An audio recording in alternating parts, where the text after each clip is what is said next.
Okay, here we go.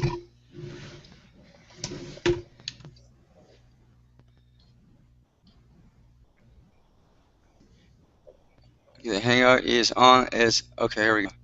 I didn't hear that little. There's like a little thing that that you can that sounds off, but I didn't hear it, and I don't see. You can still hear me though, right? I can hear Ted? you satisfactorily. Can you hear me okay? Ted? Can you hear me okay? Okay. Good. Testing. Yeah. Testing. Can you hear me? Okay. Yes. Okay. Okay. So I didn't. Okay. So we're gonna go with it, and I'm assuming it's recording. But you know, Aloha. This is Andrew Aloha live out of Tucson, Arizona, with Spiritual Homes Productions on Webinar Jam, establishing and maintaining right relationships through human values.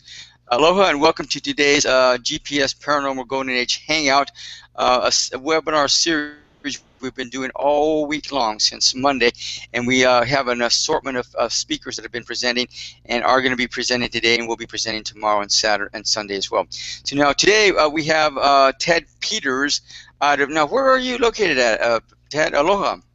Well, aloha, Andrew. I teach in Berkeley, California, which, well, that's kind of like Sedona, Arizona, isn't it, in some ways?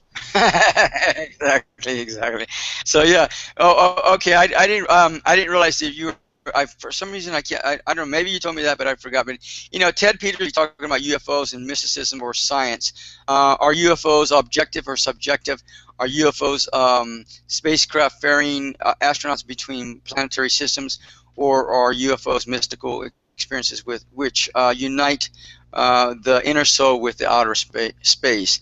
Ted Peters suggests that the UFO phenomenon looks on the surface like a scientific mystery, but upon closer examination provides us with a secular way of expressing our spiritual and religious sensibilities. See his new book, UFOs, God's Chariots. Is that correct? It's God's Chariots, question mark. Yes, new page publishers. Okay. And when did you come out with this book, Ted?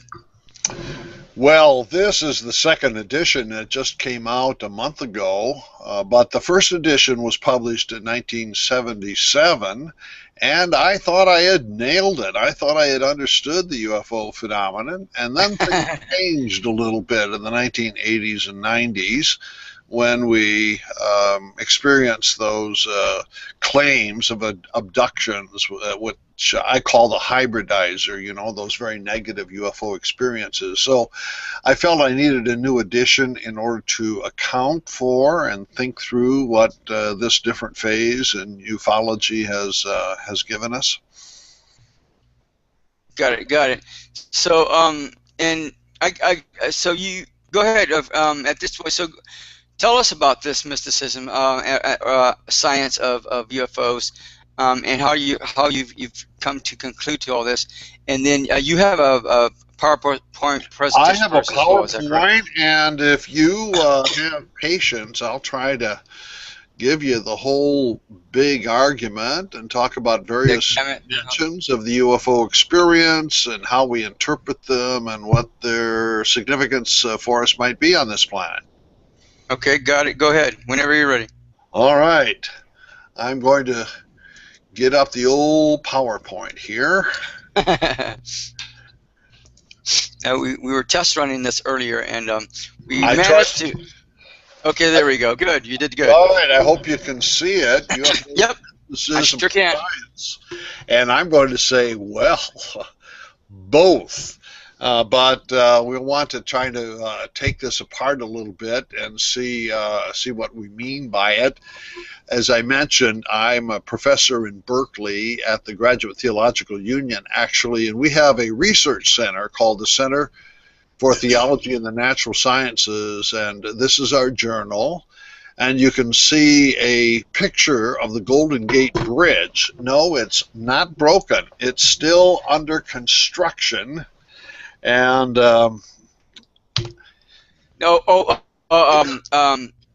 Ted, yes. I right now I see a planet. It looks like Saturn to me. So I think what's happening is you might have to hit the click on the slides on the left-hand side. Is what we were doing yesterday or the other day with Sam. Slide on the So left they hand. weren't changing.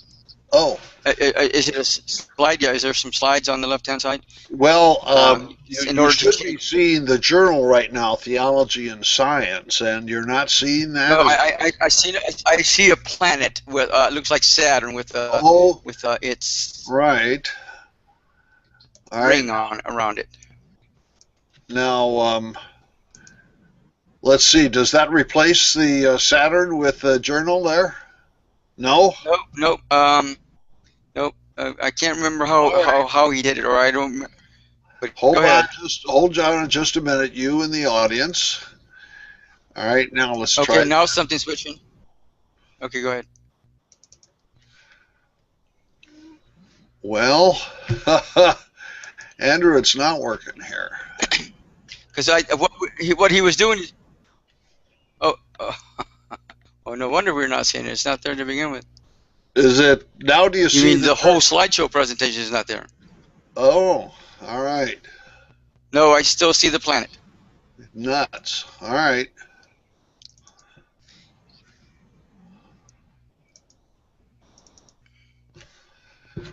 For some reason or He another. was clicking on the slides individually on the side. Yeah. And you're not seeing the Nope, not there, PowerPoint but he was. slide. We're seeing the planet Saturn, I believe it looks like. On the left-hand side, he was clicking on the slides individually on the left-hand side. I think Yes. that's what he was doing, but I'm not sure. Right. And I've got the title slide up, and you're not. The only other option is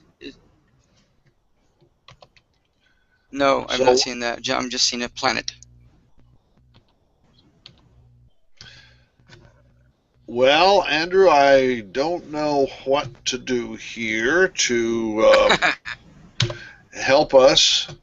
You don't see the lead slide UFOs.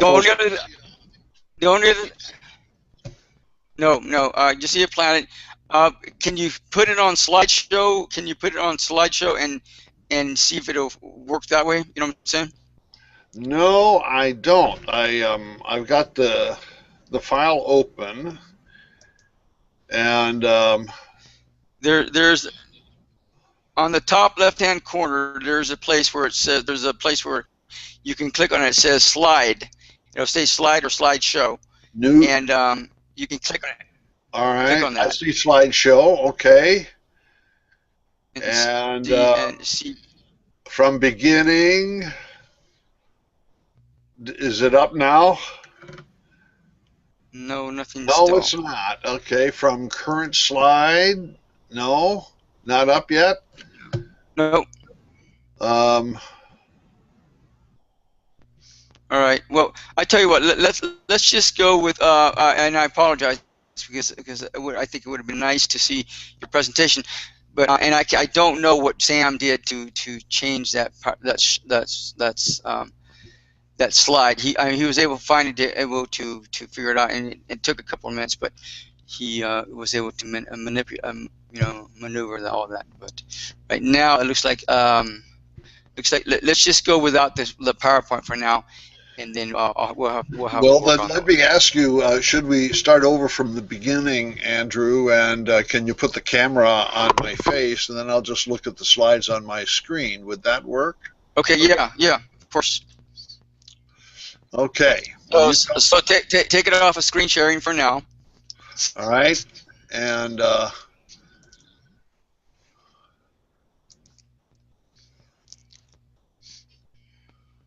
course, we won't see the slides, but that's okay.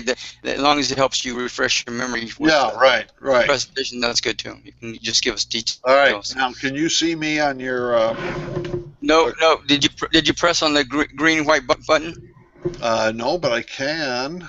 Yeah, you'll have to. All right. So the green and white arrow button. Yeah. Yep. There it goes. I go to Hangouts. Okay. Okay. No. Yeah. No. You're fine. No. You're fine. All right. So yeah, you were talking about you're introducing us to your slideshow presentation, and Well, Just go ahead and start from the. our topic today is UFOs. Is it mysticism or science? And I'm going to suggest that it's some of each. I'm particularly interested in the way in which the UFO phenomenon is scientific, and then, as you suggested in your earlier introduction, sometimes spiritual sensibilities get sublimated or disguised and reappear in the scientific language and concepts. I teach in Berkeley at the Graduate Theological Union. We have a research center called the Center for Theology and the Natural Sciences. And our journal is called Theology and Science. We think it's the best in the world on this topic, but that's our opinion. And on the cover, we have a picture of the Golden Gate Bridge with a big gap in the middle. The bridge is not broken, it's just not yet complete. What we would like to do is see traffic going both directions on the Golden Gate Bridge, not in a traffic jam, but flowing from science toward theology and theology toward science. So that's the matrix out of which I come and out of which I engage in the study of the UFO phenomenon. Now, one of the contributions that the book UFOs, God's Chariots makes to the wider discussion is that we deal with the structures of interpretation. In your opening remarks, you said, gee, are UFOs objective or are they subjective? Well, when I use the word phenomenology, I want objects and subjects together. I do think that there is enough objectivity to UFOs to think that we're being prompted by something strange. We didn't just manufacture the idea of a UFO out of our delirious minds. But on the other hand, when confronted with something strange, we want to interpret it. And what has happened since 1947 or so is we've got some discernible structures of interpretation. And what I do in the book, UFOs, God's Chariots, is I try to organize these according to what I call four models. They're not separate, they overlap, but one is a political model. I call this the interstellar diplomat, as if we're being visited from outer space by a diplomat who wants to engage terrestrial politics. The second model is the scientific model of the research scientists. We get a number of cases where extraterrestrials appear to be scientists doing research. And as we have our scientists in the lead right now, engaging in space travel or space exploration, we just can imagine that the scientists of these other civilizations similarly are the ones who are visiting us. The third is the spiritual model. I call it celestial savior, or perhaps better, Gnostic redeemer. And that is the interpretive structure that thinks of visitors from outer space as bringing us blessings, bringing us good things. And these good things are usually thought of as the products of an advanced science and technology. But the kinds of good things that we want fulfill spiritual needs quite frequently. And this is emblematic of a wider trend in our society to ask science and technology to deliver spiritual things. And I just try to show how there's a relationship between the UFO phenomenon and the wider cultural thrust in this direction. Then finally, my fourth model is the hybridizer, and that's the word I've coined just to refer to that group of abduction cases that are predominantly from the late 1980s through the 1990s, where people have very negative experiences being abducted and sometimes impregnated and giving birth to babies, etc. So what I want to do is take a look at these four models of interpretation and one of the most important themes here in what follows is I'm going to say that there's something about us on Earth. We want from the sky, we want from UFOnauts visiting us, we want blessings, we want something good. And the good things we want, we expect to get through science and technology, and Earth science and technology can't do it. Well, then maybe a heavenly science and technology can do it. So that's my abiding theme, and hence So the now, title. before you go into those four models, Ted, how do you define spirituality or spiritual nature or whatever? Well, I think that there are spiritual dimensions or sensibilities, and I draw this from the field of the history of religions, which we don't do very much anymore, but for 100 years, late 19th century through the middle of this 20th century, we look for those structures of symbols in archaic religions, pre-modern religions, and the marriage of heaven and earth was a big one, that you get a religious experience when you get up high on a mountaintop. You've heard of mountaintop experience or peak experience, something like that. Or the shamans, the medical healers, are persons who, in a dream, fly to heaven and back, and while they're in heaven, they get instructions on how to heal. And quite frequently they have feather symbols on their uniforms because it was a hawk or an eagle that had carried them to heaven. So a real big one in our ancestral religious sensibilities was the marriage of heaven and earth in these different ways. Another one is the center and the periphery. Usually we think of the sacred as being in the center and profane things out around the periphery. These symbolic structures are the ones that I bring to bear on the UFO phenomenon. Is that so you're saying that spirituality to you is an experience? Is that what I hear you saying? It's an experience that gets expressed in symbolic form. And if you and I grow up in a culture where those symbols are already there, we absorb them and we begin to re-experience what our ancestors experienced. So now, in my experience with exploring spirituality, to me, spirituality is more of an activity where you are seeking or searching for truth within yourself or around yourself or both, and basically that activity of searching for truth is what makes spirituality. That's my understanding. But again, that doesn't negate or support what you're saying in one way or another. It's just something maybe that's parallel to what you're understanding, I guess. Well, the way you're using the word spirituality in those sentences, you're referring to a spiritual discipline. Yoga, for example, would be a spiritual discipline, or prayer would be spiritual. Well, see, when you put it that way, that's more of religion. To me, religion is nothing more than devotion to something or another, or someone or another. That's what religion. That's how I understand religion. But spirituality, and maybe you're right. Maybe it's devotion to finding truth within yourself and around yourself. Maybe that makes it religious, and in that connotation, that's a possibility. But anyhow, so I just wanted to get a kind of a fix in terms of how you were defining spirituality. Yeah, I think what I'd like to use the word spiritual for, or I use the word religious too. I don't drive a big wedge between them.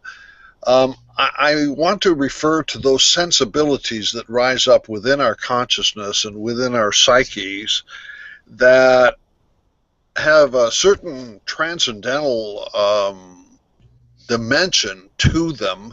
Exactly.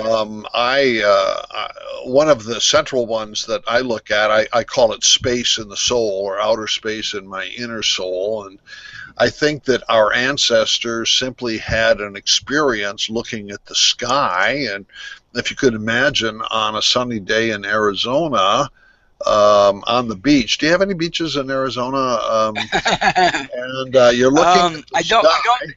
Well, we have some, but they're on riverbeds, not Yes, regular right. ocean Well, beaches. actually, that's good enough. Even by the swimming pool will do. And one of the special things about Arizona is that you can put telescopes there because the sky is relatively clear at night. But think about a daytime, just looking up at the sky. There's no limit. It just kind of goes on and on and on. And it appears to me that our ancient ancestors, when they looked at the sky, they had got this sense of infinity.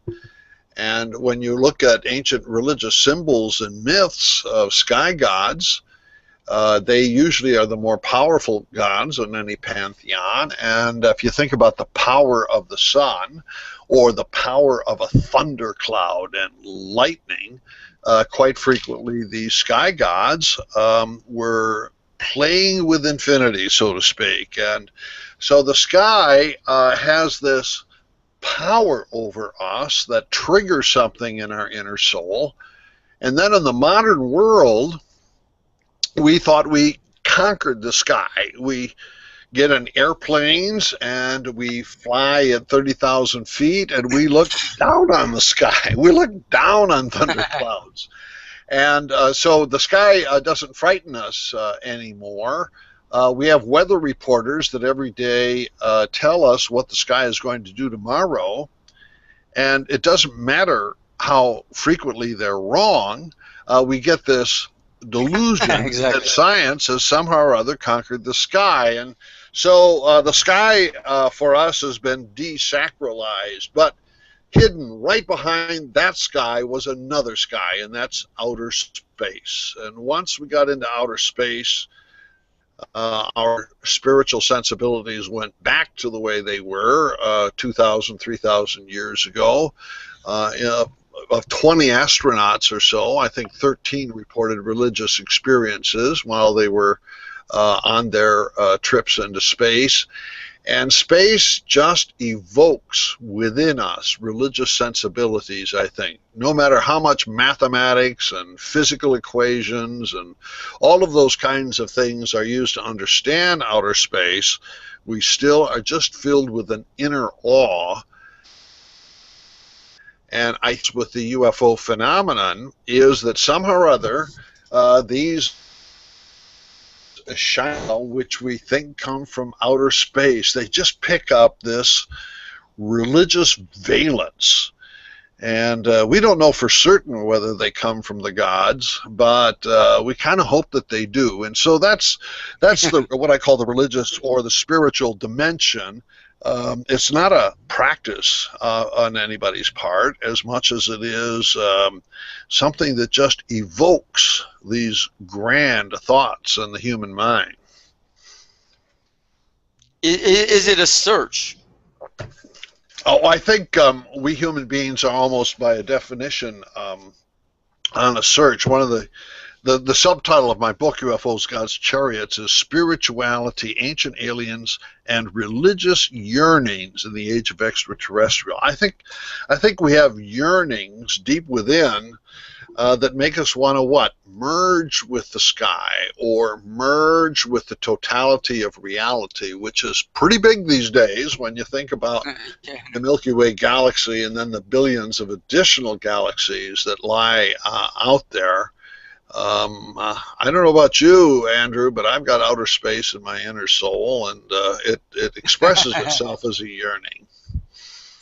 Well, let me ask you this, Ted, and I think it's fair play because I've encountered lots and lots of people from all kinds of walks of life, and I think it's fair in terms of what you're trying to accomplish or maybe put out there.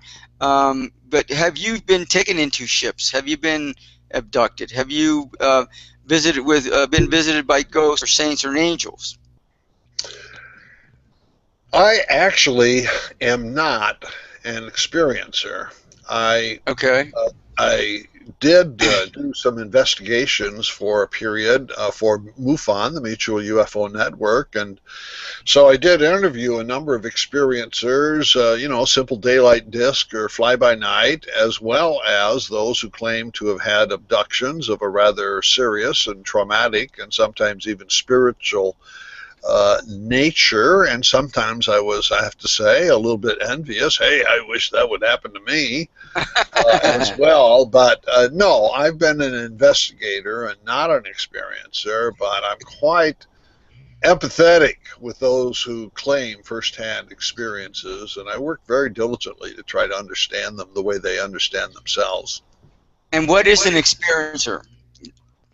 Well, I just think it's by definition a UFO witness, and it can be, simple as I took a photograph of this strange light, or it can be as dramatic as someone being abducted and taken aboard a craft, and then they later report all kinds of extravagant things that went on. I use the word experiencer for all of that, but obviously those who are abductees or contactees tend to have the much more dramatic experiences, and hence the life-changing and in some cases conversion experiences.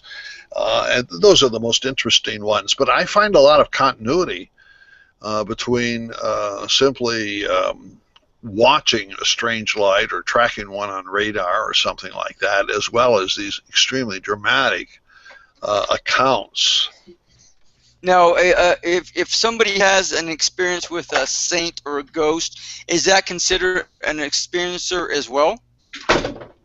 Yes, I would use the term the same way. I have not done a systematic examination of paranormal phenomenon like I have with UFOs, but as you can imagine, I'll be working on the UFO issue, and suddenly these things come up, and in a parallel fashion, a very credible person will tell a very incredible story, and you have no reason to suspect anything other than full integrity. And the ones that I've encountered usually are the appearance of an apparition of someone who has been dead for a while will appear in a very normal situation to people. I find those very interesting, but I don't really have any systematic knowledge as to what's going on there. I'll bet you do. I'll bet you have more, because I'll bet you've looked at this. Believe me, I have plenty of stories. Yeah. I have plenty of stories, and we're not here to discuss my stories, but if one happens to come up that needs to be put out there, I'll put it out there. But so we were talking about the 4 different models that you were referring to earlier. Right. So you want to go ahead and go into that, or is there something else you want to put out there before we start that? Well, I've already given your audience a rough outline. There are these 4 models, and they do overlap.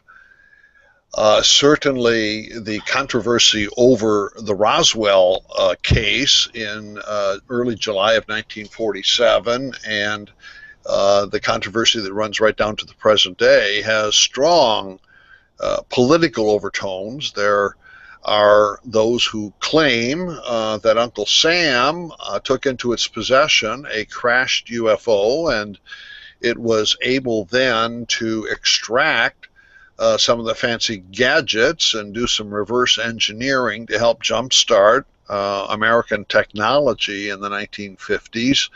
There are these stories that are big politically, and related to this is the idea of a government conspiracy that is hiding essential UFO information, ostensibly on the grounds of national security, but perhaps there's some interstellar political agreements beginning with President Eisenhower and coming down to the present time. And it's very hard to get to the bottom of those claims.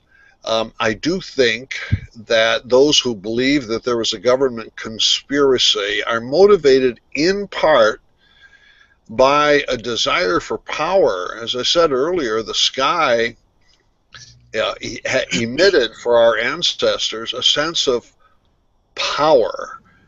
And I think a lot of us would like to believe that Washington is a very powerful place. The U.S. government is very powerful. It's important for national security.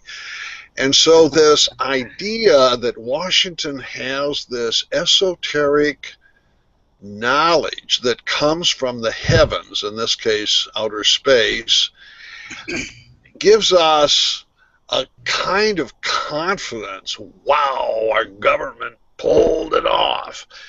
And I press this hypothesis because the complaints against Uncle Sam made by UFO believers who want disclosure sound a lot like the complaints made by the militias in Idaho and other places. And I keep wondering why the UFO people don't take up machine guns like the militias and start shooting people. And I think that the answer is that even though the rhetoric sounds the same, the UFO people love the fact that Uncle Sam has got all this power. And that's an entirely different motive then from the militia people. So I've been trying to understand why this sense of conspiracy, government conspiracy, even though there's no doubt, I'm sure you know this, Andrew, I mean, the government is really screwed up again and again. I hear you 100%, Ted. I agree with you. I agree with you. A lot of the people that are complaining, that aren't happy with the government, are the same people that are on power trips. They're jealous of not being in power themselves. And I tell people, if you're not happy with the government, then either quit complaining or go step up to the plate and take your place in leadership. And being a leader on any level is not easy. Absolutely, I know it's not. Right. And so and the job that Obama had to take on, it doesn't matter if it was Obama or anybody else. It was a huge undertaking, and for him to take in and step into those shoes was huge. And I'm sure the stress was probably amazing. Now I do want to say that and you're right.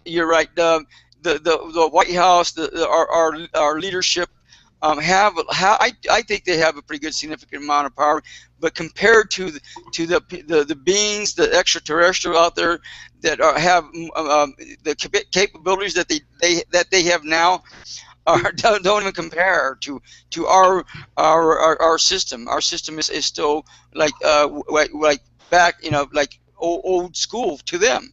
Because they're so way evolved beyond us, and they're developed so much more beyond us. Now, there is Valiant Thor. I think his name is Valiant Thor. Do you recognize that name? I don't. Valiant Thor, as in the god Thor? I think that's his name. I believe that's his name. I can't I can't quote it 100%. I can't guarantee you 100%. But I believe there's an individual in the White House that's there. And I can't remember. I went to a MUFON meeting back in Sedona several years ago, and Frank, I think his name is Frank Strange. I can't remember what his name is. But anyhow, he was out of Las Vegas. He came and he told us about this being that was in the White House, and his name, I think his name was Valiant Thor, if I remember right. So anyhow, this being apparently is an extraterrestrial or a very evolved being, but anyhow, he's been there for a number of years, and I don't know if he even sleeps or eats or anything like that.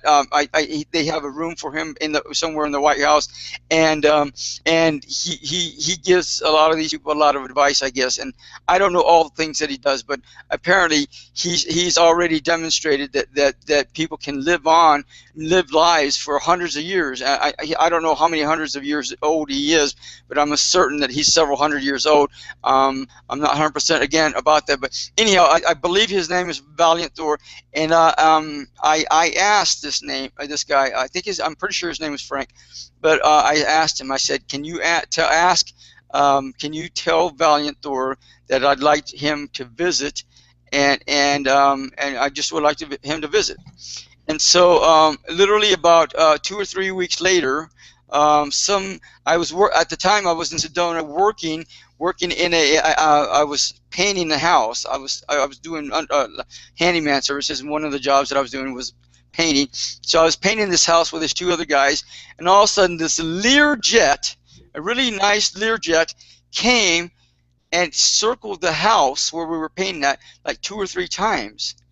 I don't know if that was Valiant or not, but I just had the feeling that Yeah. was him, and he did visit. I don't know if he was fulfilling my request or not, but that's what it felt like to me. So anyhow, I didn't see that man. I think his name is Frank Strange. I can't remember. Anyhow, he passed on a few years ago, and he had a lot of stories to tell. But you know, is it true? I mean, he showed pictures and all kinds of stuff. So you know, and I again, can I validate all this? Probably, if I did some research, I probably could validate at least half of it. But again, and I don't know what all the connections are with this person, but it seems to be that I wish our presidents, each one of them, would have an advisor with extraterrestrial wisdom and sound judgment. Because since the year 2000, our presidents have just gotten us into one quicksand hole after another, and one thing that they lack is good judgment. absolutely. Please send us some extraterrestrial advisors. Yeah. Well, even if they aren't extraterrestrials, just some really enlightened advisors. You know, it doesn't matter if it's ET or not, but yeah, it would help to have some people. And I don't know if they are actually getting advisement from people like that or not. It's a possibility, but you know, if they're not, you're absolutely correct. If they could have 2 or 3 advisors that were really enlightened, that would can help them, give them some concrete advice that would be useful on a large scale and not just on a local scale or a selfish scale or whatever political scale, then I think, yeah, you're right. That would be useful to everyone, not just them, because their decisions would affect everyone. I tend not to believe in a government conspiracy at a really serious level, even though, as I mentioned, I think that our government has screwed up so many times, demonstrating its incompetence.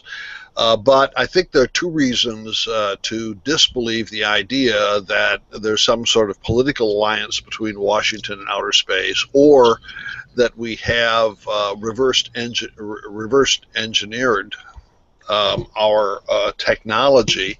And the first is that the dominant vision that we received from the contactees and the abductees for the first 30 or 40 years of the UFO phenomenon is either the UFOnauts are benign or else they're benevolent. In many cases, they're going to come to Earth, and what are they going to do when they get here? They're going to help preserve us from war. One of their constant messages is, put away your nuclear weapons. We need to have peace on Earth. We in the extraterrestrial federations have found a way to maintain life together without war, and we want you on Earth to do that as well.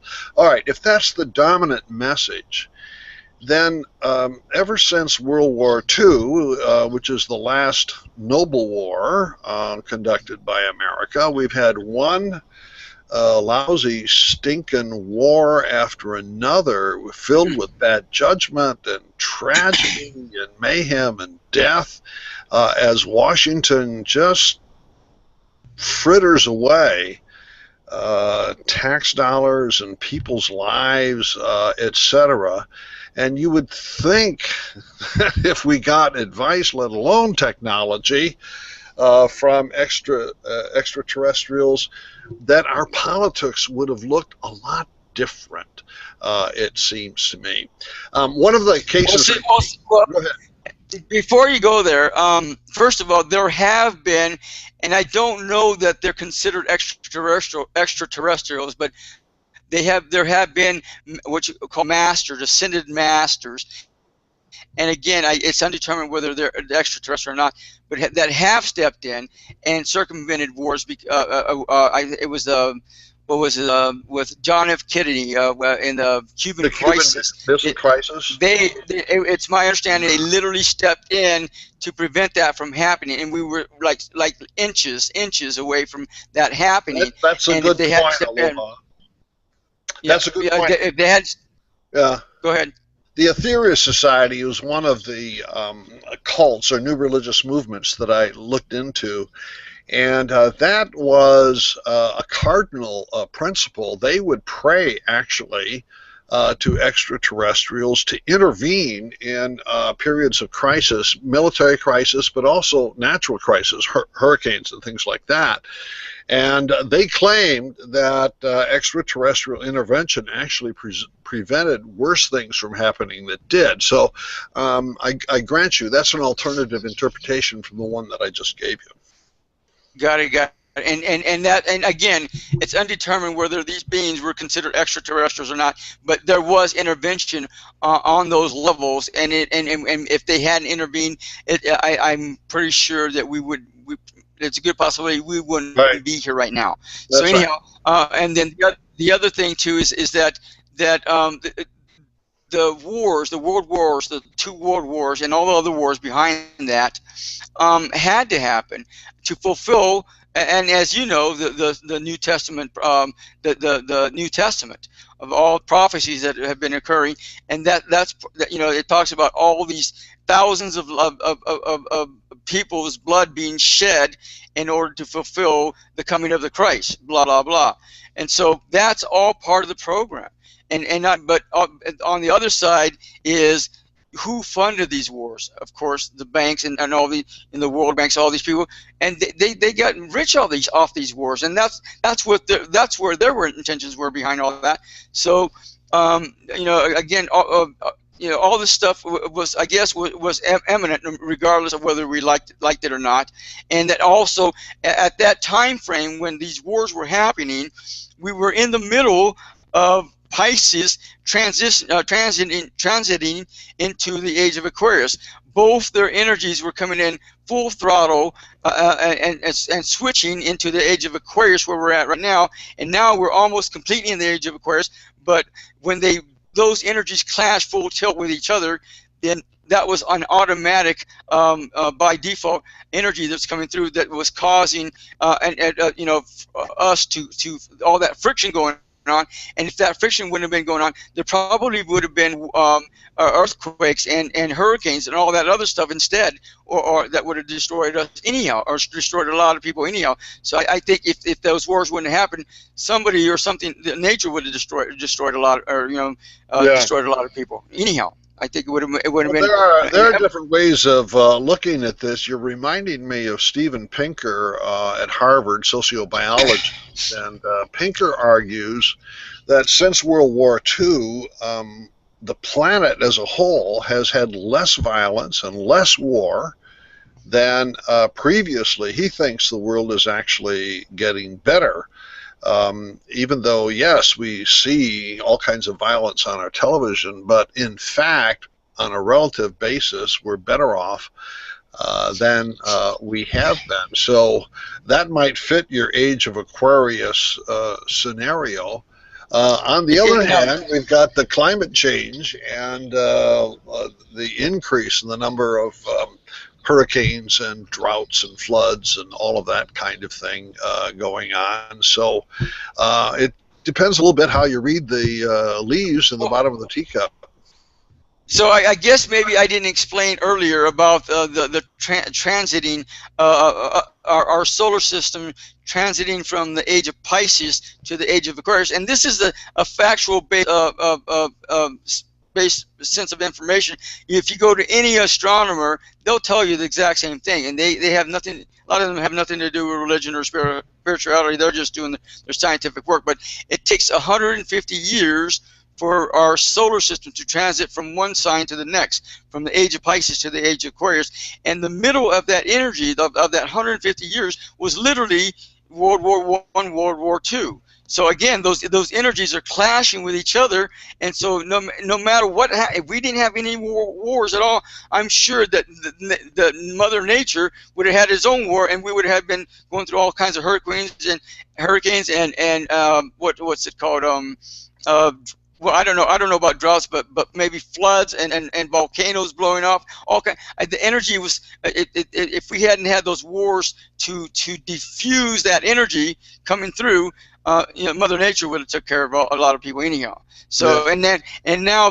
that completion of that whole phase, it will be complete. I believe in the year 2023 through 2025, we will be completely in the age of Aquarius, and at that point, things are going to be really, really calm from there on out for over several hundred years. But in the meantime, we still got another 2 or 3 years where there's still some clashes that are going to be coming through, and again, this is all astrological based information. But after 2016, things are really going to, and he's right, this guy, they probably have been calming down quite a bit, but after 2016, it's going to get calmer and calmer and calmer, and then 2023 through 2025, there probably won't be any more war on this planet for years to come, and in fact, the wars that may happen instead will be in outer space instead. It's undetermined, but anyhow, that's my story. I'm sticking to it. With that in mind, Andrew, do you recommend I move to Sedona and then I could enjoy the peace and dance? A lot of people do. Sure, why not? Who knows?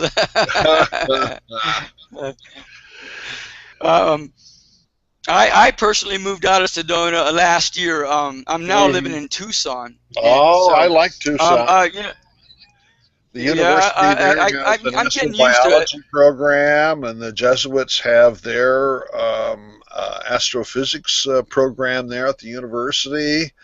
I have good friends in Tucson. I like visiting Tucson. It's a great place. So. Yeah, I'm okay with it.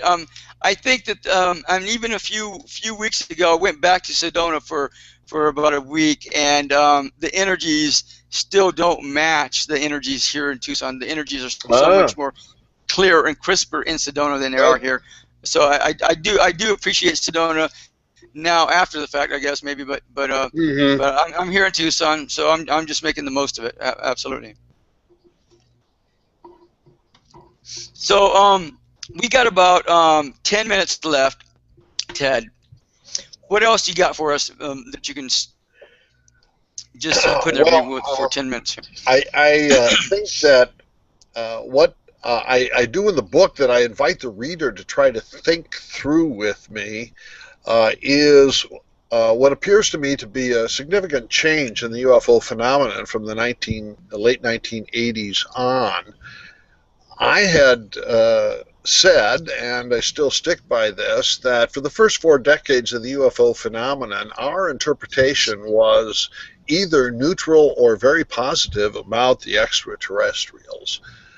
But we started getting reports, actually books, from a gang of 4, so to speak, that hung out in New York City. Whitley Strieber and Bud Hopkins and David Jacobs, and then John Mack at Harvard would come down from Boston. And in these books, we have accounts of dramatic, negative, abusive experiences where people are taken from their bed at night, they're taken aboard a craft, the Greys that have this kind of scientific, feelingless demeanor, start examining their bodies on tables, which, by the way, is in continuity with some earlier abduction cases. Even the Betty and Barney Hill case has that in it. Sandy Larson, another one that I discuss in the book. But then what's new is sexual abuse, reproduction, pregnancies, the creation of hybrid children, people claiming multiple abductions, and then on some occasions they actually are taken aboard a craft to nurse their own baby. And the reports are very negative. I don't want to be abducted. I don't want to be abused. I don't want to be pushed around this way.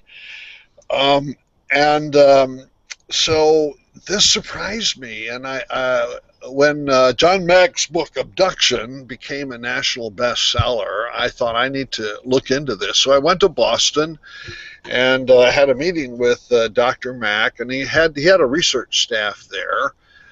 And all of them showed up, even brought a theologian, Harvey Cox. And so I said, Dr. Mack, with all due respect, I've been studying this phenomenon for a long time, and I don't get it, because what you're describing doesn't fit what's been happening. And I tried to explain how both the contactees and the abductees earlier had thought of the extraterrestrials as either benign or benevolent. And he listened very carefully, and he said he understood what I was saying. And he said that what's interesting from his point of view was that many of these people whom he had initially acted as a counselor — remember, he was a psychiatrist at the medical school at Harvard — he would give them therapeutic counseling.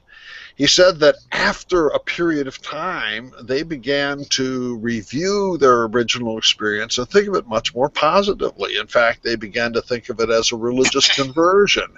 And he very specifically said they got converted to a new spiritual sensitivity to the health of planet Earth. And so he wrote a later book in the late 1990s in which he offered this amendment, so to speak, to what was going on earlier.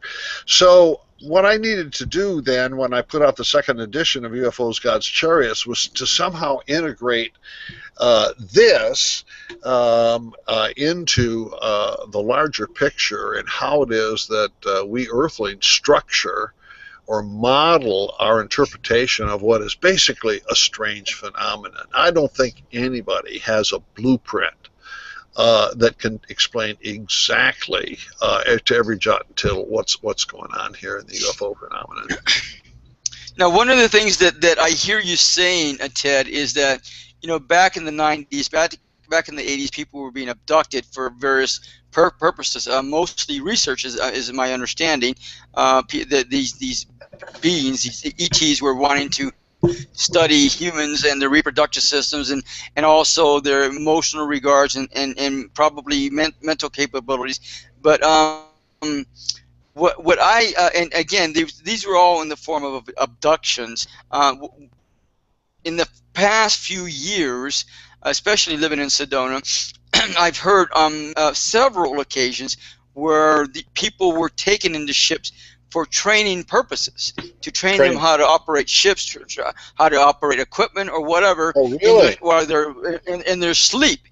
They were taken into their astral bodies, were taken into ships, and literally all night long they were training to do this or that, or I don't know what. Yeah, but yeah. but that's the other element that I don't hear with a lot of these stories, and yet when I've gone, you know, in Sedona, I've countless of times I've heard people, yeah, I was taken up in this ship last night, and I was training how to fly a ship or whatever, you know, whatever they were training for, and so I don't know that I've been taken up in the ship. I don't know, maybe I have been, and been taken up there to train for whatever purposes, but typically it happens in their sleep, and while they're sleeping, and they remember that process in the morning or whatever. So again, that's another part of the program that I don't hear at all in any of the books, any of the stories that I've been to several conferences. I have been to several UFO conferences, and I haven't heard none of this from any of these people. None of this. Well, I have a possible explanation or redescription for that, Andrew. What I kind of like about MUFON, and you know the MUFON people pretty well, is most of them are the nuts and bolts type. That is to say, they want to see UFOs as craft that carry passengers like our airplanes carry passengers. And so everything is fundamentally physical from their point of view. And what I try to do in UFOs, God's Chariots, is start with that and then see what the meanings are. I wrote another book that you probably don't know about called the cosmic self. And this is a study of new spiritual movements and new religious movements, etc. And I do have a discussion of UFOs there. And you mentioned the astral body. Well, yes, there are lots of people in this category who have disembodied experiences, and UFO entities begin to look a lot like other spiritual entities that we've known, from a period of time. And for the most part, these things don't get discussed at a MUFON meeting, but they certainly do at other kinds of gatherings. And you probably know as well as I do that people who fit into this way of understanding things, it doesn't matter to them whether a space visitor is physical or astral or, nothing more than, I don't mean nothing more, but disembodied. I mean, I've talked with individuals who claim that they have a space psyche living in their own brain, which is telling them what to do and actually keeping them company all day long. Exactly. And, centuries ago, we wouldn't have referred to these as spacelings. We might have thought of them as angels or something like that. So that's a whole part of the phenomenon, you're right. And they tend not to fit with the nuts and bolts kind of people. Yeah, I hear you. But what would fit with that would be Valiant Thor. And I'm surprised you haven't heard about this guy. And if I was you, I would research this person and see what you can come up with. That. And I don't know if that would change any of your perceptions or not, or descriptions or definitions. But I think it would be worthwhile investigating. Absolutely. Mm-hmm. So I want to thank you. I think we have about 3 minutes left. If people want to get hold of you for other conferences or just ask questions or whatever, what's the best way for them to do that? My website is called tedstimelytake.com, tedstimelytake.com, and if you go there, you'll find a variety of books that I've written on the area of religion and science. I've got other things there too, devotional works, etc. Also have 2 blogs. One by myself is called Ted's Blog, and I tend to do commentary on things having to do with politics and space, outer space. And then there's Leona's blog, and Leona is a character who is a mixture of devoted to God and devoted to country at the same time, and she's got some conflicts as to whether she ought to be doing that or not. So you can read Leona's blog on the Huffington Post and get to both of them at tedstimelytake.com. Awesome. And thank you very much. Now, was there any offer you wanted to make for the people for the webinar series, or you just tend to have time to do that yet? I have not done that because Amazon, Barnes and Noble, they sell the books, etc., and I can't make an influence. Oh, okay, got it. That's fine. All right. Well, I want to thank you, Ted, for being here. Right. You maybe I'm assuming you provide hope for humanity just yet, but I believe in hope. Yes, I do. So we'll get there sooner or later. Again, have an awesome weekend, and we will talk to you next time. Everyone else, thank you for being here. Have a goddess weekend. Be the love that you are, always have been, and always will be. Bye-bye.